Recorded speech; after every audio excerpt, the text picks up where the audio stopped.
Hi friends, ನಾನಿವತ್ತು Andhra style chicken sambar ಮಾಡ್ತಾಯಿದ್ದೀನಿ.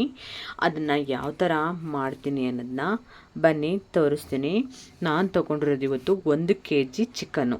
1 kg ಚಿಕನ್ಗೆ ಎಷ್ಟೆಷ್ಟು ಹಾಕೋಬೇಕು, ಯಾವ ಥರ ಹಾಕೋಬೇಕು ಅನ್ನೋದನ್ನು ತೋರಿಸ್ತೀನಿ. ಬನ್ನಿ. ಓವರ್ ಮಸಾಲೆ ಹಾಕ್ಕೊಂಡ್ರೆ ಅಷ್ಟು ಚೆನ್ನಾಗೂ ಇರಲ್ಲ, ಅಷ್ಟು ಟೇಸ್ಟಿನೂ ಕೊಡಲ್ಲ, ಅಷ್ಟು ಓವರ್ ಮಸಾಲ ಅನಿಸ್ಬಿಡುತ್ತೆ. ಇದು ಸಿಂಪಲ್ ಮಸಾಲ ಹಾಕಿ ಮಾಡುವಂತಹ ಚಿಕನ್ ಸಾಂಬಾರು.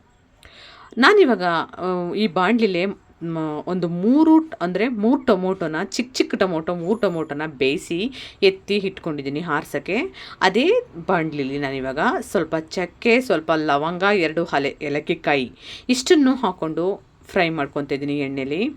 ಅದಾದಮೇಲೆ ನಾನು 2 ಈರುಳ್ಳಿನ ಕಟ್ ಮಾಡಿ ಹಾಕ್ಕೊಂಡಿದ್ದೀನಿ. ನೀವು ಇದಕ್ಕೆ ಸಮಾನವಾಗಿ ಅರ್ಥಪೂರ್ಣವಾದಂತಹ ಸಾಮಾನನ್ನು ಹಾಕ್ಕೊಂಡ್ರೆ ತುಂಬ ಟೇಸ್ಟಿಯಾಗಿರುತ್ತೆ. ನೀವು ನೀವು ಹಾಕುವಂಥ ಮಸಾಲೆ ಮೇಲೇ ಡಿಪೆಂಡ್ ಆಗುತ್ತೆ ಸಾಂಬಾರು. ಈಗ ನಾನು ಇದಕ್ಕೆ ಶುಂಠಿ ಒಂದು 2 ಇಂಚು 3 ಇಂಚಷ್ಟು ಶುಂಠಿನ ಹಾಕ್ಕೊಂಡಿದ್ದೀನಿ. 2 ಬೆಳ್ಳುಳ್ಳಿ ಅಂದರೆ 2 ಗೆಡ್ಡೆ ಬೆಳ್ಳುಳ್ಳಿನ ಸುಲಿದು ಹಾಕ್ಕೊಂಡಿದ್ದೀನಿ. ಇಷ್ಟನ್ನು ಹಾಕ್ಕೊಂಡು ಚೆನ್ನಾಗಿ ಫ್ರೈ ಮಾಡ್ಕೊಳ್ಳೋಣ. ಶುಂಠಿನೂ ಜಾಸ್ತಿ ಹಾಕ್ಕೊಂಡ್ಬಿಟ್ರೆ ಶುಂಠಿ ಸ್ಮೆಲ್ಲೇ ಬಂದ್ಬಿಡುತ್ತೆ, ಅಷ್ಟು ಚೆನ್ನಾಗಿ ಬರಲ್ಲ. ನಾನು 3 ಟೊಮೊಟೊನ ಚೆನ್ನಾಗಿ ಬೇಯಿಸಿ ಅದನ್ನು ಆರ್ಸೋಕ್ಕೆ ಇಟ್ಕೊಂಡಿದ್ದೀನಿ. ಈಗ ಇದನ್ನು ಹಾರಕ್ಕೆ ಎತ್ತಿಟ್ಕೊಳ್ಳೋಣ. ಈಗ ಇದು ಹಾರದ ಮೇಲೆ ಆಮೇಲೆ ರುಬ್ಕೊಳ್ಳೋಣ. ಈಗ ಅದಾದಮೇಲೆ ನಾನು ಈಗ ಬಾಣಲಿ ಇಟ್ಕೊಂಡು ಬಾಣಲಿಗೆ ಸ್ವಲ್ಪ ಎಣ್ಣೆನ ಹಾಕ್ಕೊಂಡು 2 ಪಲಾವ್ ಎಲೆನ ಹಾಕೋತಾ ಇದ್ದೀನಿ. ಪಲಾವ್ ಎಲೆ ಹಾಕ್ಕೊಂಡು ಎಣ್ಣೆಲಿ ಫ್ರೈ ಆದಮೇಲೆ ಅದಕ್ಕೆ ನಾನು ಈರುಳ್ಳಿನ ಹಾಕ್ಕೊಳ್ಳೋಣ. 1 ಈರುಳ್ಳಿನ ಕಟ್ ಮಾಡಿ ಹಾಕೋತಾ ಇದ್ದೀನಿ. ಇದಕ್ಕೆ ಸ್ವಲ್ಪ ಈರುಳ್ಳಿನ ಜಾಸ್ತಿನೇ ಹಾಕ್ಕೊಂಡು ಫ್ರೈ ಮಾಡ್ಕೊಳ್ಳಿ. ತುಂಬ ಟೇಸ್ಟಿಯಾಗಿರುತ್ತೆ, ತುಂಬ ಚೆನ್ನಾಗೂ ಇರುತ್ತೆ. ಇದಕ್ಕೆಲ್ಲ ಹಾಕಾದ್ಮೇಲೆ ನಾವು ಚಿಕ್ಕದಾಗಿ ಕಟ್ ಮಾಡಿರುವಂತಹ 1 ಇಡಿ ಅಂದರೆ ಕೈಯಲ್ಲಿ 1 ಮುಷ್ಟಿ ಆಗುವಷ್ಟು ಮೆಂತ್ಯ ಸೊಪ್ಪನ್ನು ನಾನು ತೊಗೊಂಡಿದ್ದೀನಿ. ನೀವು ಕೈಯಲ್ಲಿ ಅಳತೆ ಮಾಡಿ ತೊಗೊಳ್ಳಿ.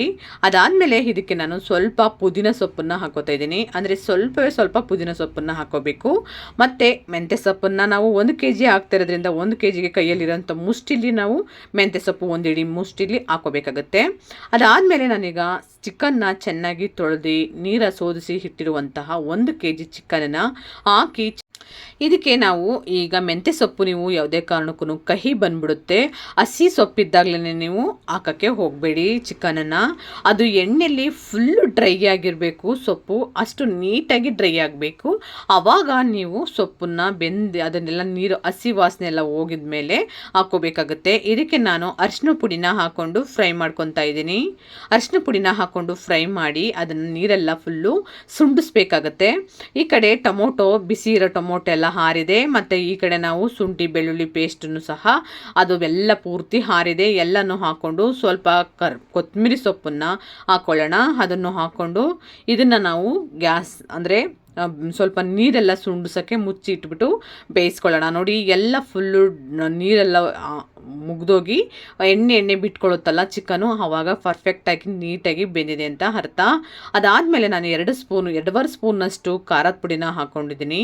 ಹಾಕ್ಕೊಂಡು ನೀಟಾಗಿ ನುಣ್ಣಗೆ ಅಂದರೆ ಎಷ್ಟು ನುಣ್ಣಗೆ ರುಬ್ಕೋಬೇಕು ಅಂದರೆ ಅಷ್ಟು ನುಣ್ಣಗೆ ರುಬ್ಕೋಬೇಕು. ಆವಾಗ ಸೂಪರ್ ಟೇಸ್ಟಿ ಕೊಡುತ್ತೆ ಸಾಂಬಾರು. ಯಾವುದಕ್ಕೆ ನಾವು ತರ್ತರಿಯಾಗಿ ರುಬ್ಕೋಬೇಕು, ಯಾವುದಕ್ಕೆ ನಾವು ತುಂಬಾ ನುಣ್ಣಗೆ ರುಬ್ಕೋಬೇಕು ಅನ್ನೋದನ್ನು ನೀವು ಫಸ್ಟು ಅದನ್ನು ಮಾಡ್ಕೊಳ್ಳಿ. ಇದಕ್ಕೆ ನಾನು ತುಂಬ ನುಣ್ಣಗೆ ರುಬ್ಕೊಂಡಿದ್ದೀನಿ. ಅಷ್ಟೇ ಅದ್ಭುತವಾಗಿ ರುಬ್ಬಿರೋದ್ರಿಂದ ಅದು ಸಾಂಬಾರು ಅಷ್ಟೇ ತಿಕ್ಕಾಗಿ ಸಖತ್ತಾಗಿ ಬರುತ್ತೆ. ಈಗ ನಮಗೆ ಮಸಾಲೆ ಎಲ್ಲ ಹಾಕ್ಕೊಂಡಾದ್ಮೇಲೆ ಇದಕ್ಕೆ ನಾನು ಸ್ವಲ್ಪ ಧನಿಯಾ ಪೌಡ್ರನ್ನ ಹಾಕ್ಕೊಂಡಿದ್ದೀನಿ. ಅದು ಸ್ಕಿಪ್ ಆಗಿದೆ, ಅದನ್ನು ಹಾಕ್ಕೊಂಬಿಡಿ. ಮತ್ತು ಪೆಪ್ಪರ್ ಪೌಡ್ರನ್ನ ಹಾಕಿದ್ದೀನಿ, ಅದೂ ಸ್ಕಿಪ್ ಆಗಿದ್ದೆ, ಅದನ್ನು ಹಾಕ್ಕೊಳ್ಳಿ. ನೀವು ಸ್ವಲ್ಪ ಪೆಪ್ಪರ್ ಪೌಡರು ಮತ್ತು ಧನಿಯಾ ಪೌಡರು ನಿಮಗೆ ಬೇಕು ಅಂತ ಅನಿಸಿದ್ರೆ ಚಿಕನ್ ಮಸಾಲ ಪೌಡ್ರನ್ನ ಹಾಕ್ಕೋಬೋದು, ಇಲ್ಲ ಬೇಡ ಅಂದರೆ ಸ್ಕಿಪ್ ಮಾಡ್ಕೋಬೋದು. ಇಷ್ಟನ್ನು ಹಾಕಿ ಅದನ್ನು ಸ್ವಲ್ಪ ಉಪ್ಪು, ಮತ್ತು ನಾನು ಚಿಕನ್ನು ಬೇಯಬೇಕಾದ್ರೇ ಉಪ್ಪನ್ನು ಹಾಕಿದ್ದೆ, ಅದು ಸ್ಕಿಪ್ ಆಗಿದ್ದೆ. ಅದನ್ನು ನೀವು ಎಲ್ಲ ಉಪ್ಪು ಖಾರ ಎಲ್ಲ ಕರೆಕ್ಟಾಗಿ ಹಾಕ್ಬಿಟ್ಟು ಸ್ವಲ್ಪ ಕುದಿಸೋಕ್ಕೆ ಬಿಡಬೇಕಾಗತ್ತೆ.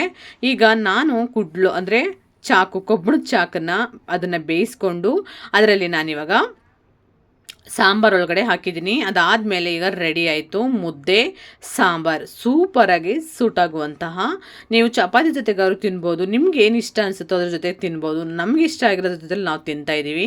ತಡ ಮಾಡೋದು ಬೇಡ, ನೀವು ಮಾಡಿಕೊಂಡು ಟೇಸ್ಟ್ ಹೇಗಿದೆ ಅಂತ ಮಾಡಿಬಿಟ್ಟು ನೋಡಿ ಹೇಳಿ. ಸೂಪರಾಗಿರುತ್ತೆ, ತುಂಬಾ ಚೆನ್ನಾಗಿ ಸಖತ್ತಾಗಿದೆ. ಓಕೆ ಫ್ರೆಂಡ್ಸ್, ಬಾಯ್.